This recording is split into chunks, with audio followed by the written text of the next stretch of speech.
Bismillahirrahmanirrahim. Assalamualaikum warahmatullahi wabarakatuh. Yang saya hormati Bapak Ibu penguji uji kinerja mahasiswa PPG dalam jabatan Transformasi Plus Kementerian Agama RI LPTK Yan Sultan Hamid Gorontalo batch 1 tahun 2025.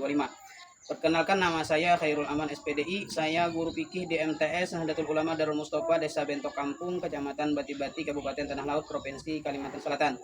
Saya adalah mahasiswa pendidikan profesi guru dalam jabatan Kementerian Agama RI batch 1 tahun 2025 di LPTK Yan Sultan Hamid Gorontalo dengan NIM 24712500517. Pada hari ini Kamis tanggal 8 Mei 2025 saya akan melaksanakan praktek pembelajaran dalam rangka penilaian uji kinerja dengan menggunakan model pembelajaran Problem Based Learning PBL pada materi hadas dan najis di kelas 7 pada mata pelajaran fikih. Terima kasih, mohon arahan bimbingannya dan selamat menyaksikan. Wassalamualaikum warahmatullahi wabarakatuh.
Selamat pagi anak-anak. Pagi, Pak. Baik, sebelum pembelajaran kita mulai, terlebih dahulu mari kita bersama-sama membaca doa. Membaca doa, silakan. Bismillahirrahmanirrahim. Raditu billahi rabban wa bil islami dina wa bi Muhammadin nabiyya wa rasulah. Ya, kemudian kita lanjutkan dengan mengabsen terlebih dahulu. Yang pertama, Asifa Jahara Anggraini, Dara Aulia Putri, Tina Rizkia, Halwa Rahimah, Hikmatun Nubus. Ya, setelah mengabsen, Bapak cek terlebih dahulu ini kerapian kelasnya. Dan nanti ketua, sampah sudah dikondisikan. Oh ya, alhamdulillah, bagus ya. Kemudian kita lanjutkan, yaitu baik anak-anak, sebelum kita memasuki pelajaran hari ini, terlebih dahulu Bapak ingin mengingatkan kalian, apa masih ada yang ingat kita sebelumnya belajar tentang apa ya? Ada yang tahu arti taharo itu apa? Bersuci. Oke. Macam-macam taharo ada yang ingat? Masih belum tahu ya. Oke, baik. Untuk lebih jelasnya, karena materi selanjutnya adalah bagian daripada taharo juga, yaitu materinya tentang hadas, najis, serta cara menyucikannya. Nah, untuk lebih jelasnya dulu, mari simak video yang akan Bapak tampilkan. Ya, baik anak-anak, saksikan video singkat ya tentang materi yang akan kita pelajari, yaitu hadas dan najis serta cara menyucikannya.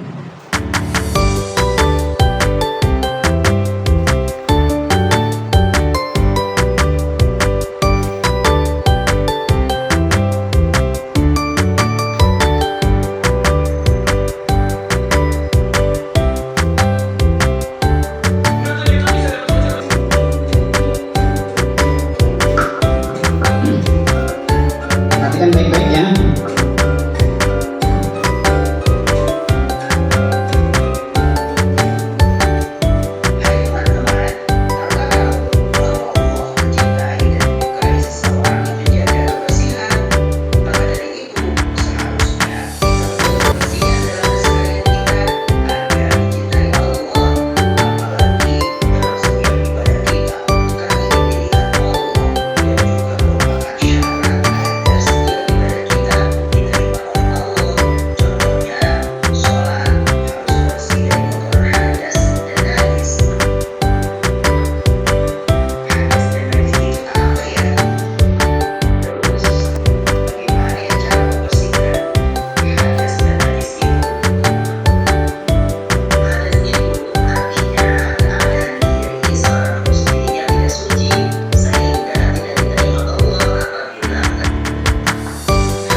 singkat yang sudah disaksikan oleh kalian.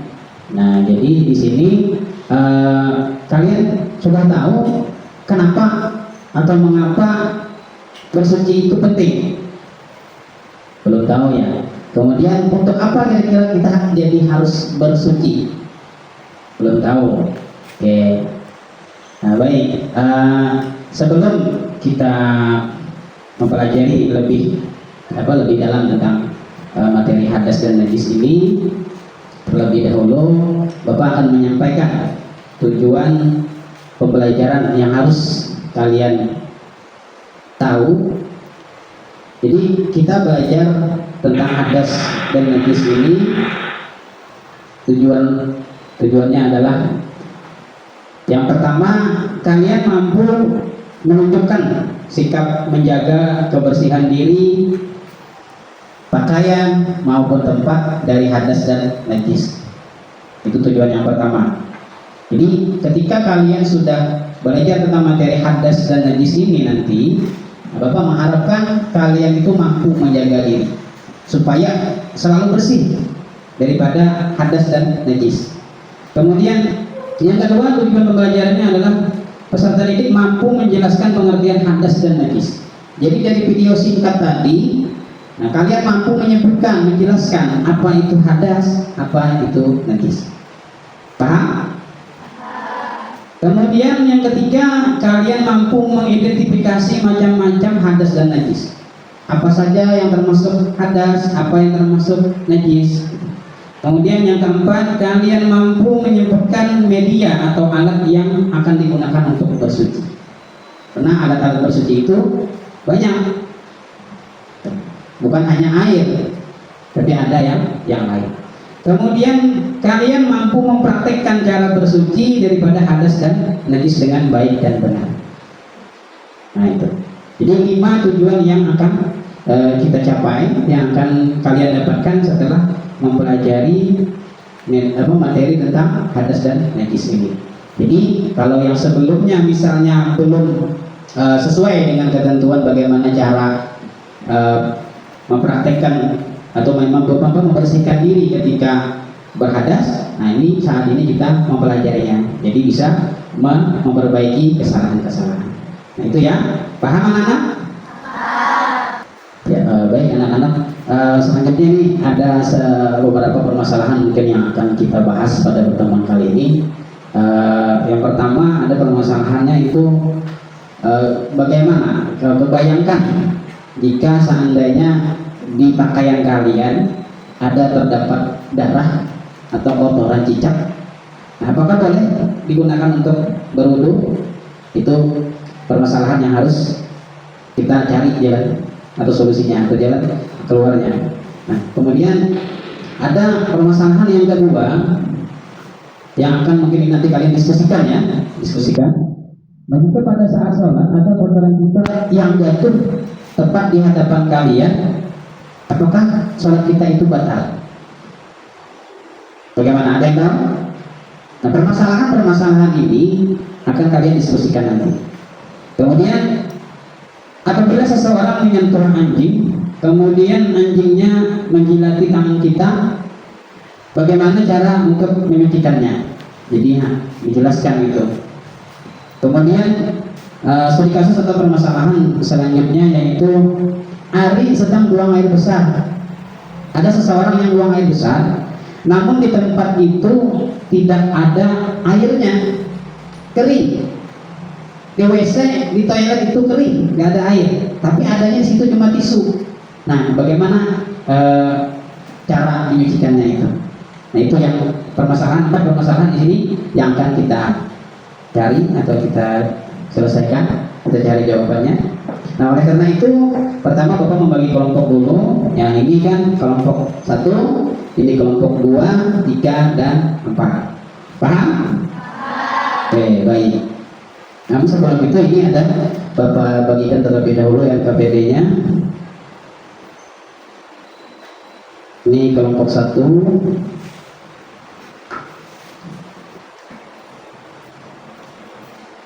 Ini kelompok 2,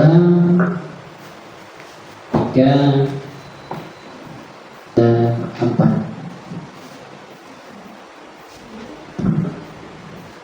Baik.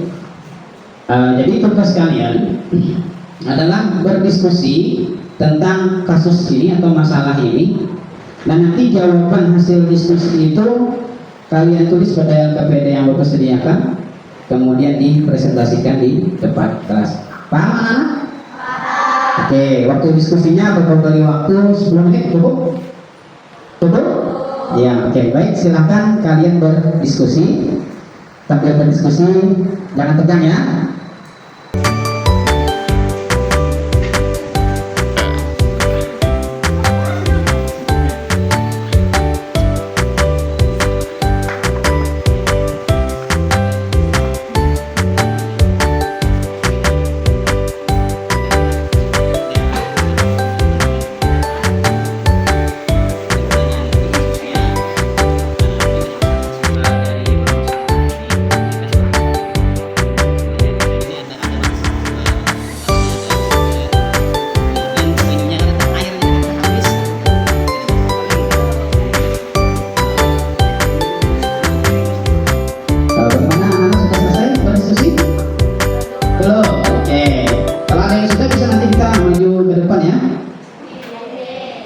Oke, baik. Bapak tunggu ya. Waktunya kurang lebih sekitar ya 5 menit lagi ya.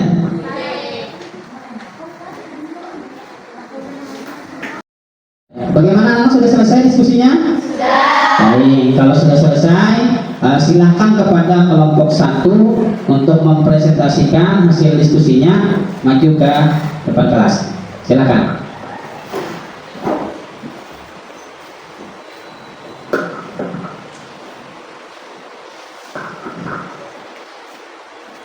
Assalamualaikum warahmatullahi wabarakatuh. Waalaikumsalam warahmatullahi wabarakatuh. Kami dari kelompok 1, perkenalkan nama saya David Aluya, Iskajati, Jatuhusna, Asibazakan kami. Kami ingin menyampaikan hasil diskusi kami tentang masalah jika di pakaian teman kalian ada terdapat darah atau terkena cap, ia bingung apa boleh digunakan untuk sholat. Maka jawabannya adalah pakaian terkena najis tidak boleh digunakan untuk sholat kecuali setelah disucikan. Pakaian yang harus dibersihkan dari najis dengan membasuhnya hingga hilang warna, kasta, dan bau najis tersebut. Pakaian yang terkena najis diharuskan untuk membuang najis tersebut seketika itu juga dari bagian tubuh atau bagian yang terkena najis, dan ia tetap harus melanjutkan sholatnya. Demikian jawaban dari kami. Wassalamualaikum warahmatullahi wabarakatuh. Waalaikumsalam warahmatullahi wabarakatuh. Kita beri aplaus kepada kelompok. Ya, itu tadi jawaban dari kelompok 1. Bagaimana kelompok yang lain? Apakah ada yang kurang jelas? Silahkan ditanyakan. Kalau yang cukup jelas, kita lanjut ke kelompok lain. Bagaimana anak? Ada? Oke, baik. Silahkan duduk. Berikutnya kelompok 2. Silahkan maju ke depan.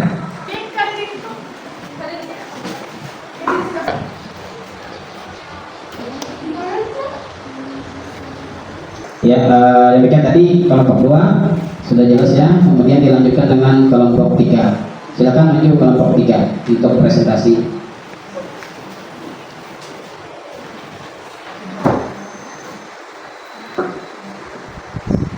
Assalamualaikum warahmatullahi wabarakatuh. Waalaikumsalam warahmatullahi wabarakatuh. Perkenalkan, kami dari kelompok 3. Nama saya Nur Alia Rahmah. Nurmala Julfia Rahmah. Kami ingin menyampaikan hasil diskusi kami tentang masalah jika tangan menyentuh anjing yang kemudian menjilati tangan kita, bagaimana cara untuk menyucikannya? Berikut adalah cara untuk menyucikannya. Yang pertama, teteskan air mutlak basuh tangan dengan air bersih atau air mutlak sebanyak 7 kali. Yang kedua, campurkan dengan tanah atau debu. Salah satu dari 7 cucian tersebut harus dicampur dengan tanah atau debu. Yang ketiga, hapus zat najis. Pastikan semua zat najis dari air liur anjing telah hilang dari tangan. Demikian jawaban dari kami. Wassalamualaikum warahmatullahi wabarakatuh. Waalaikumsalam warahmatullahi wabarakatuh. Baik, itu tadi jawaban dari kelompok 3. Ada yang ingin ditanyakan kelompok lain? Silakan ajukan tangan. Ada? Atau sudah jelas jawabannya? Jelas. Oke, baik. Selanjutnya kita panggil kelompok 4.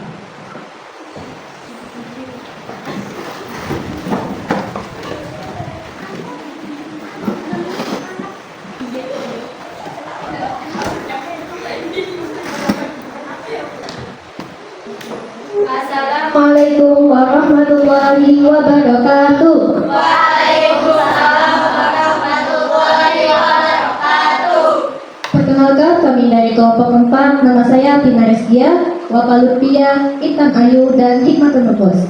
Berdirinya kami di sini untuk menyampaikan hasil diskusi kami tentang masalah Ari sedang membuang air besar. Namun di tempat itu tidak ada air. Bagaimana cara beristinjanya yang benar? Inilah jawabannya. Bisa menggunakan tisu yang kering dan bersih sebagai pengganti air. Pastikan tisu tersebut suci dan tidak mengandung najis. Cukup menggunakan 3 tisu untuk membersihkan dubur hingga bersih. Jika masih belum bersih, bisa menambahkan beberapa tisu dan harus berjumlah ganjil. Itu diperbolehkan untuk digunakan sebagai alat istinja ketika air tidak tersedia. Karena tisu dapat menyerap dan menghilangkan najis serta bukan benda yang dianggap mulia atau berharga. Demikian jawaban kami. Wassalamualaikum warahmatullahi wabarakatuh. Waalaikumsalam warahmatullahi wabarakatuh. Terlihat plus berapa kelompok? Ya. Baik, itu tadi jawaban dari kelompok 4. Bagaimana kelompok yang lain? Ada yang ingin ditanyakan? Pak, izin Ya. bertanya. Pak, izin bertanya. Ya, silakan. Ada air tapi jarak mengambil air 50 meter. Yang jadi pertanyaan saya, manakah yang lebih bagus menggunakan tisu atau air untuk mensucinya? Ya, terima kasih kelompok 3 dari bertanya ya. Itu pertanyaannya tadi adalah jika ada air tapi jarak mengambil airnya itu kurang lebih 50 meter. Yang jadi pertanyaannya tadi, manakah yang lebih bagus menggunakan tisu atau air untuk bersucinya? Nah, itu pertanyaannya. Silakan kelompok 4 dijawab. Baik, terima kasih pertanyaannya. Ini jawabannya, yang lebih bagus jelas tanah air. Cuma karena kita di dalam toilet, maka tisu dulu yang digunakan untuk bersuci. Tidak mungkin kita keluar dari WC tidak menggunakan celana, bukan? Bagaimana kelompok 3? Apakah pertanyaannya sudah terjawab? Sudah. Ya, terima kasih kelompok 4. Silakan kembali ke tempat duduknya masing-masing. Ya, baik.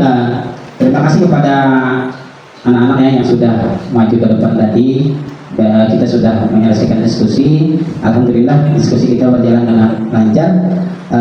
Mungkin ada sedikit yang Bapak tambahkan terkait jawaban-jawaban kalian supaya lebih paham. Pertanyaan pertama tadi kan terkait mengenai jika ada darah pada pakaian kalian, itu bagaimana kalian apakah bisa sholat atau enggak, pakaiannya kan seperti itu. Nah, jadi kalau permasalahannya apabila di pakaian kita itu ada darah, darah itu kan adalah najis tadi. Nah, karena darah itu najis, maka terlebih dahulu harus dicuci, dibersihkan dulu darahnya, harus dibuang, dibersihkan sampai hilang zatnya. Misalnya di pakaian kita ada darah, jadi darah itu harus hilang, harus bersih, warnanya nggak ada lagi.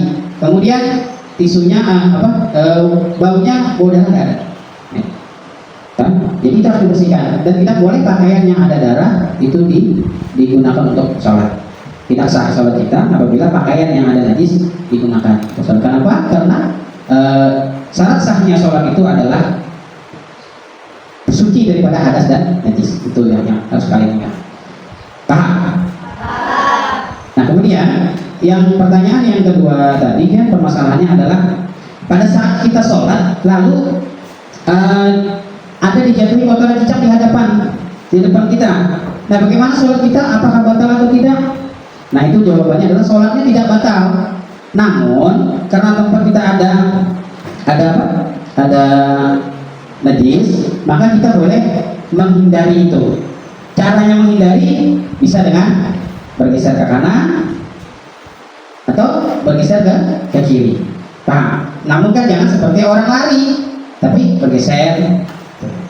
Nah, itu intinya ketika kita sholat itu apabila ada najis, jangan sampai terkena najis anggota kita.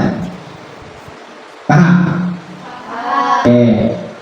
Baik, selanjutnya pertanyaan yang ketiga atau permasalahan ketiga adalah jika seseorang menyentuh anjing, kemudian anjing itu menjilati tangan kita, bagaimana cara kita menyucikannya? Nah, jadi anjing itu adalah termasuk najis yang berat atau mughalladhah. Nah, cara menyucikan najis itu adalah dibasuh sebanyak 7 kali, yang mana salah satu daripada basuhan itu terdapat satu air yang bercampur dengan tanah yang suci ya.